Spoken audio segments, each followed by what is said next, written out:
Hello दोस्तों, स्वागत है आपका हमारे यूट्यूब चैनल याहू बाबा पे। ये हमारा CSS3 ट्यूटोरियल्स का सेकंड ट्यूटोरियल है। इसमें हम CSS को इम्प्लीमेंट करना सीखेंगे कि इसको HTML के अंदर लगाना कैसे है। तो इसको HTML में लगाने के लिए हमारे पास तीन तरीके होते हैं कि कैसे हम इसे लगा सकते हैं HTML के अंदर। तो जो सबसे पहला वे है और जो ईजिएस्ट वे है उसका नाम है इनलाइन स्टाइल। इनलाइन स्टाइल का क्या मतलब, किसी भी टैग में जाके आप HTML के स्टाइल नाम की प्रॉपर्टी यूज़ करके उसके अंदर आप CSS की प्रॉपर्टी यूज़ कर सकते हैं। जो दूसरा हमारे पास दूसरा जो वे है उसका नाम है इनलाइन स्टाइल टैग। मतलब कि आप स्टाइल नाम का टैग यूज़ करके उसके अंदर CSS की प्रॉपर्टीज डिफाइन कर देते हैं और उसको फिर HTML में यूज़ कर लेते हैं।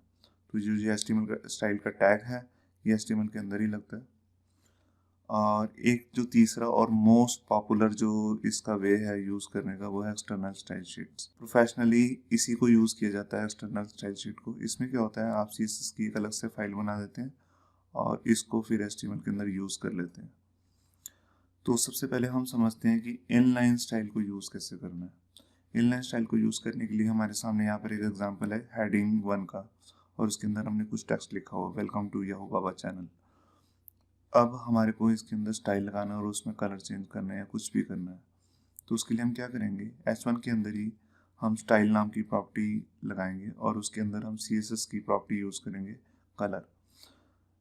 तो स्टाइल के अंदर हमने इज इक्वल टू लगा के दो कॉलम्स इन्वर्टेड कॉमास लगाए हैं और उसके अंदर यहाँ पर आप देख रहे हैं कि कलर नाम की एक प्रॉपर्टी ली गई है। अब कलर जो है CSS की प्रॉपर्टी है, उसके बाद कॉलन का यूज़ किया जाता है, उसके बाद ही उसकी वैल्यू दी जाती है। यहाँ पर इज इक्वल टू नहीं यूज़ होता है, कॉलन यूज़ होता है।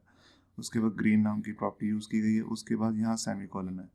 सेमी कॉलन का यहाँ पे एक मतलब होता है कि आपकी एक प्रॉपर्टी का एंड हो गया, इसके बाद आप दूसरी प्रॉपर्टी यूज़ कर सकते हैं। जैसे कि आप देख रहे हैं यहाँ पर मैंने फॉन्ट साइज़ दिया और फॉन्ट साइज़ में फिर कॉलन लगा के 15 पिक्सल दिया, फिर सेमी कॉलन लगा दिया। इस तरह आप कॉलन के बाद कॉलन लगा लगा के और ये प्रॉपर्टीज़ की वैल्यू दे के सेमी कॉलन का यूज़ करके उसके बाद बहुत सारी प्रॉपर्टीज़ लगा सकते हैं। अब जहाँ पर इसका एक फ़ायदा है आपको दिख रहा है, इसकी एक डिसएडवांटेज भी है।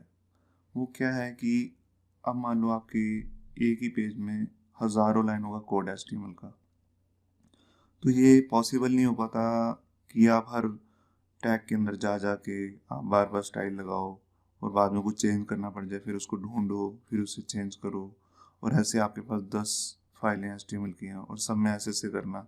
एक तो इससे HTML की फाइल का साइज़ भी बढ़ जाता है, वो लेंथी हो जाती है, हैवी भी हो जाती है और उसको मेंटेन करना भी मुश्किल हो जाता है। तो इसके लिए हम यूज़ कर सकते हैं हमारी इन पेज स्टाइल टैग। तो यहाँ पर आपको जैसे दिख रहा है कि हमने HTML का एक बेसिक कोड लिखा हुआ है। यहाँ पर हेड टैग के अंदर हम अपना स्टाइल टैग लगाते हैं। स्टाइल टैग के अंदर ही हम अपनी CSS की प्रॉपर्टी यूज़ कर सकते हैं।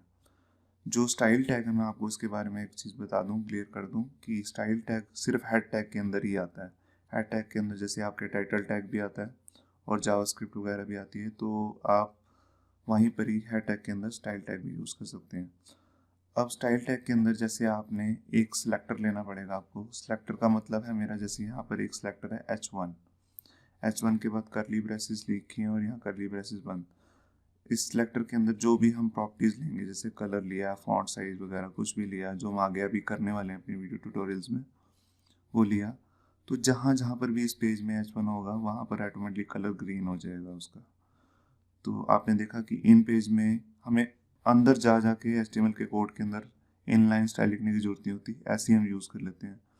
यहाँ इसका एक बेनिफिट तो है, मगर इसका डिसएडवांटेज वही है कि अगर 10 फाइलें हैं HTML की और सब के अंदर स्टाइल सेम है, तो हमें अंदर जा जा के सब के अंदर लिखना पड़ेगा और चेंज करना पड़ेगा, तो दोबारा से 10 फाइलें खोलनी पड़ेंगी और उनके अंदर चेंज करना पड़ेगा। ठीक है, तो इसके लिए हम जो मोस्ट पॉपुलर वे है CSS को लगाने का वो है एक्सटर्नल स्टाइल शीट, उसी से यूज़ करते हैं।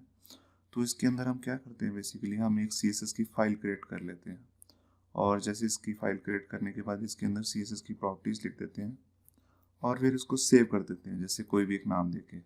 जैसे मैंने नाम दिया स्टाइल डॉट CSS। एक्सटेंशन में डॉट CSS लगाना जरूरी है, तभी ये CSS की फाइल बनती है। अब इसको हम लिंक करेंगे अपनी HTML की फाइल से। कैसे करेंगे, आप हेड टैग के अंदर एक टैग यूज़ करेंगे जिसका नाम होता है लिंक टैग। अगर आपको लिंक टैग के बारे में नहीं पता तो आप हमारी HTML की सीरीज देख सकते हैं। अब लिंक टैग का बेसिकली मैं शॉर्ट में आपको बताया था। लिंक टैग का मतलब होता है कि कोई भी एक्सटर्नल स्टाइल की फाइल आपकी CSS की, उसको HTML की फाइल से लिंक करने के लिए यूज़ होता है। लिंक लिंक में एक RL नाम की प्रॉपर्टी है जिसमें हम देते हैं स्टाइल शीट की। RL का मतलब है रिलेशन, कि इस लिंक का रिलेशन क्या है।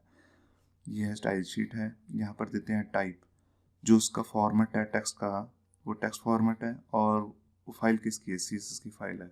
और यहाँ पर हम जो मोस्ट इम्पोर्टेंट प्रॉपर्टी है इसकी लिंक टैग की, वो है HREF। HREF मतलब हाइपर लिंक रेफरेंस। उसमें वो फाइल का पाथ देते हैं। फोल्डर वगैरह है तो उसमें लगा के स्लैश स्लैश लगा के भी दे सकते हैं। यहाँ पर सिंपल आप ऐसे भी दे सकते हैं style.css।